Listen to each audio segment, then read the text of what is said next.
prayer, Mother Teresa's answer. Once, quite a few years ago, I had the opportunity of meeting Mother Teresa of Calcutta.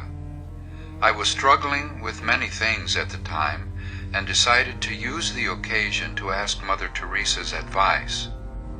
As soon as we sat down, I started explaining all my problems and difficulties, trying to convince her of how complicated it all was. When, after 10 minutes of elaborate explanation, I finally became silent, Mother Teresa looked at me quietly and said, "Well, when you spend 1 hour a day adoring your Lord and never do anything which you know is wrong, you will be fine."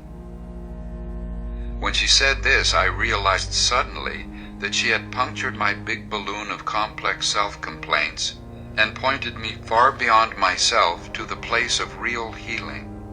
In fact, I was so stunned by her answer that I didn't feel any desire or need to continue the conversation. The many people waiting outside the room to see her could probably use her time better than I, so I thanked her and left. Her few words became engraved on my heart and mind and remain to this day. I had not expected these words, but in their directness and simplicity, they cut through to the center of my being. I knew that she had spoken the truth and that I had the rest of my life to live it. Reflecting on this brief but decisive encounter, I realized that I had raised a question from below and that she had given an answer from above. At first, her answer didn't seem to fit my question, but then I began to see that her answer came from God's place and not from the place of my complaints.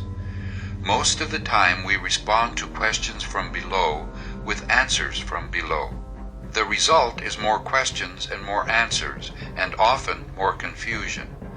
Mother Teresa's answer was like a flash of lightning in my darkness. I suddenly knew the truth about myself. Fully aware that the busy roads, the ugly malls, and the polluted waterways are not telling the true story of who I am.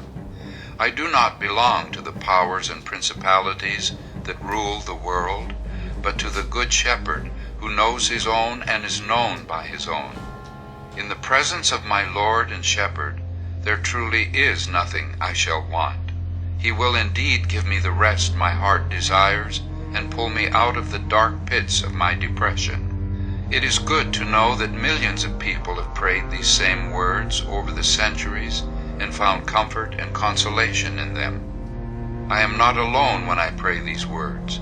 I am surrounded by countless women and men, those who are close by and those who are far away, those who are presently living and those who have died recently or long ago, and I know that long after I have left this world, these same words will continue to be prayed until the end of time.